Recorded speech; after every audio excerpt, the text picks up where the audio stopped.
Badlands National Park Travel Guide. Drives, Trails, Camping, and Safety. South Dakota Road Trip Part 3. Badlands National Park covers more than 242,000 acres of eroded spires, sweeping canyons, and some of the richest Oligocene epoch fossil beds on Earth. This terrain is unlike anywhere else in South Dakota. Badlands Loop Road provides the main introduction to the park, while Sage Creek Rim Road and Sheep Mountain Table Road offer a quieter, more remote look at the same landscape. Between the three drives, the park covers ground for a full day or more of exploring, along with its trails, campgrounds, and the layered history of the Stronghold District within the Pine Ridge Indian Reservation. This video is part 3 of the definitive South Dakota and Nebraska road trip collection. After Rapid City, the route continues through the Badlands before crossing into Nebraska in part 4. Major attractions in this video are organized into chapters, so click the time markers in the YouTube description to jump directly to any stop. Badlands National Park spans more than 242,000 acres and contains the largest undisturbed mixed-grass prairie in the country.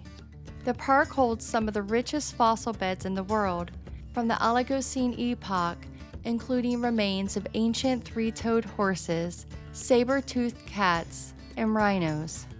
The park was originally authorized as a national monument in 1929 and officially established in 1939. Before being redesignated as a national park in 1978. Layered rock formations of sandstone, slitstone, mudstone, claystone, limestone, volcanic ash, and shale rise from the surrounding grassland, shaped over millions of years into canyons, ravines, gullies, buttes, mesas, and hoodoos.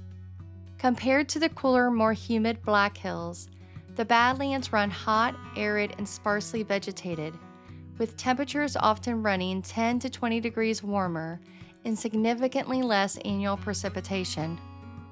Light shifts the terrain's color throughout the day from muted tan and gray tones at midday to layered pink, red, purple, and yellow at sunrise and sunset, making those hours worth planning around.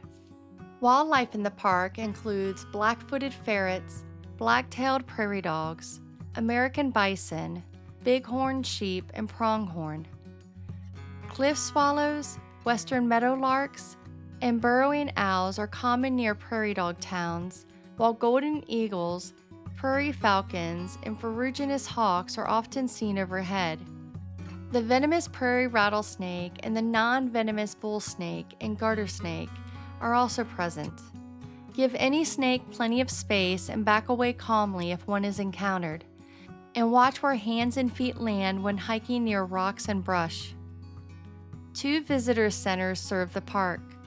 The Ben Rifle Visitor Center at exit 131 off of I-90 is the main access point for the North Unit and offers maps, exhibits, a fossil preparation lab, and a bookstore.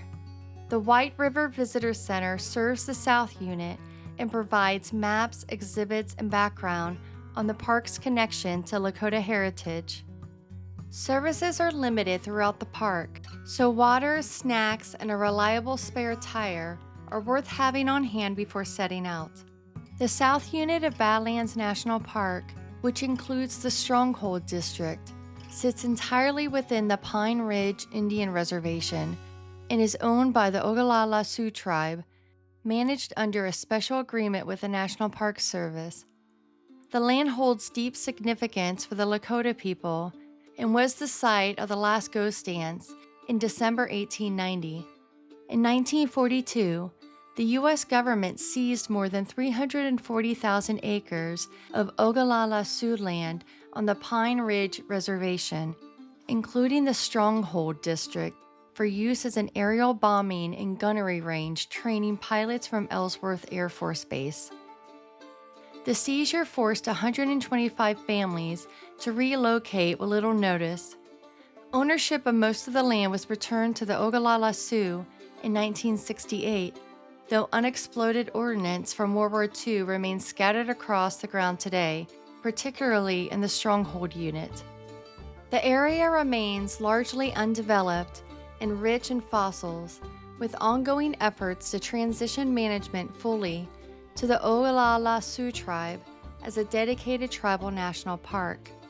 3 drives cover the park: Badlands Loop Road, Sage Creek Rim Road, and Sheep Mountain Table Road, each offering a different look at the landscape.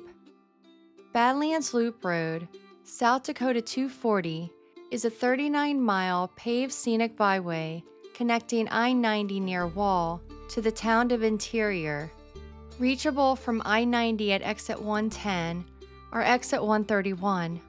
It is the only fully paved road in the park and the most accessible route, with more than a dozen designated pullouts and several trailheads along the way. Additional roadside stops worth including on the main loop are the Burns Basin Overlook and the Quinn Road Prairie Dog Town. Plan 1 to 2 hours for the drive, more with stops at the overlooks.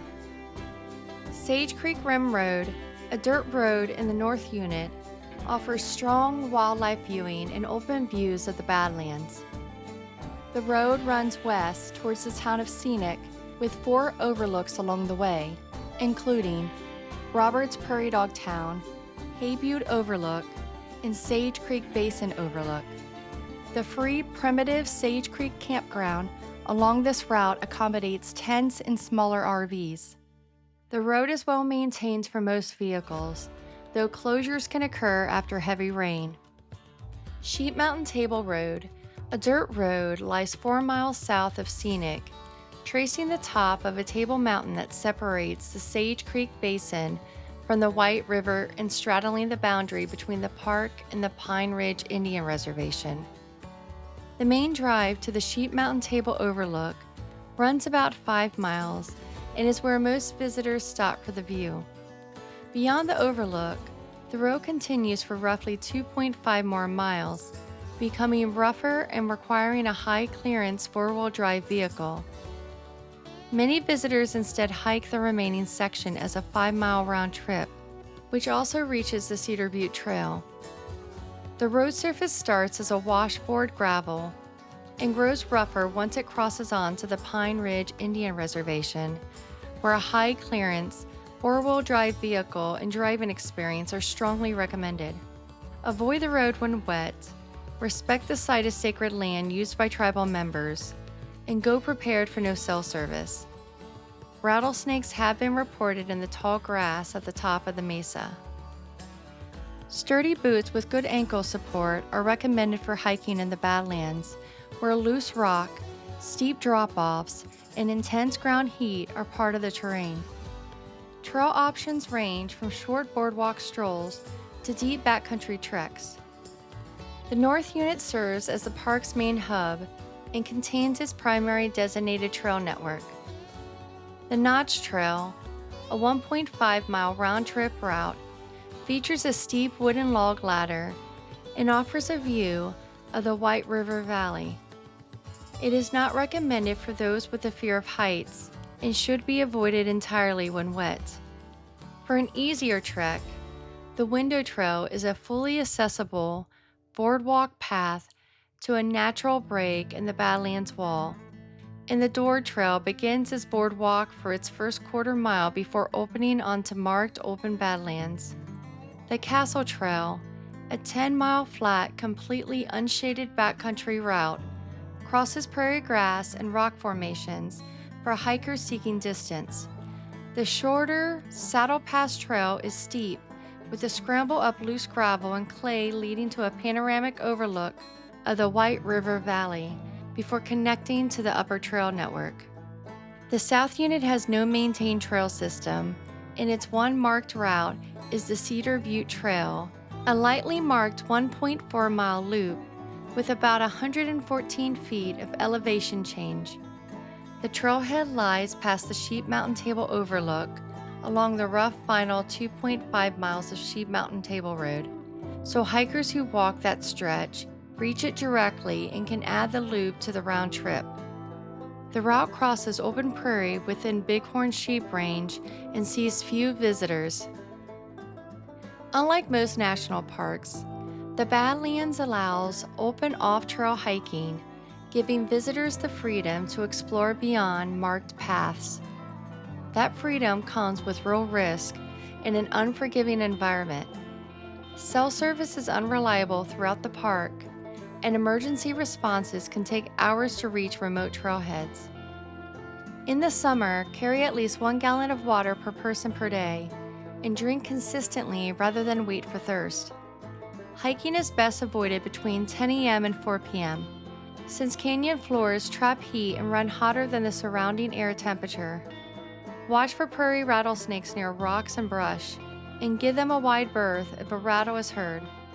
If a sudden thunderstorm rolls in, evacuate low-lying gullies immediately, since flash floods move fast, and stay well back from cliff edges since the dry clay can crumble without warning.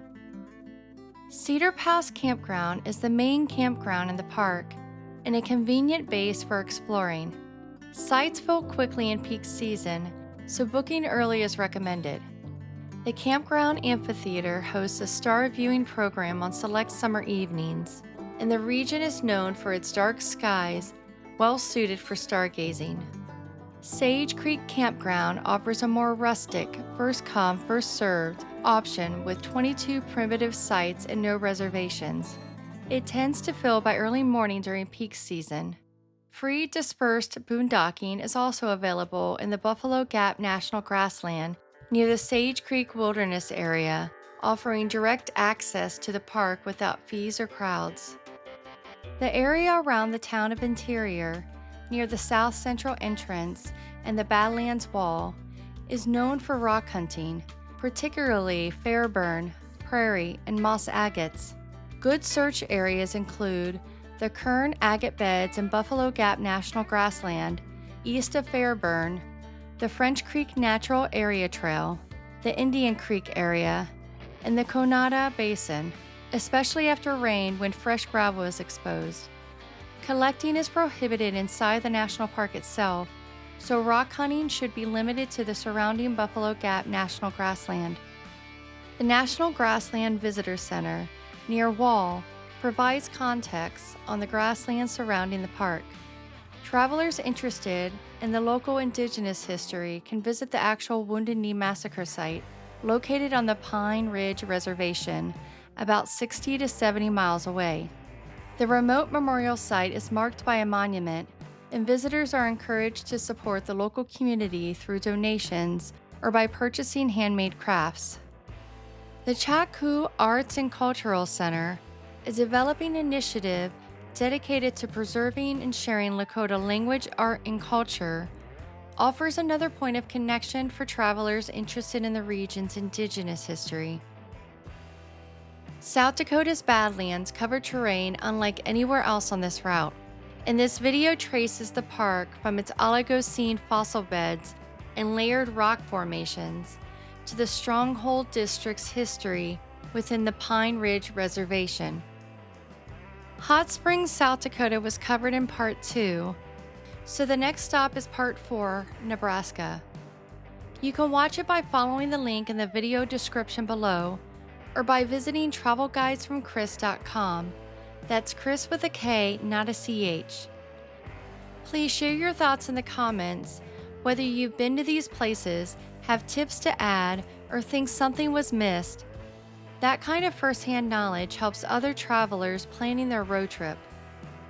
Please consider supporting this channel by subscribing and turning on the notification bell to be alerted when a new guide is published.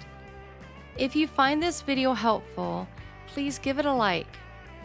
For a printed companion to this trip, the South Dakota Travel Handbook and Road Trip Guide is also available on Amazon, linked below.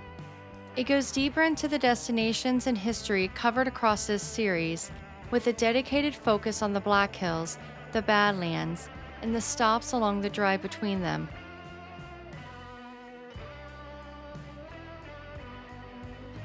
Thank you for watching and happy planning.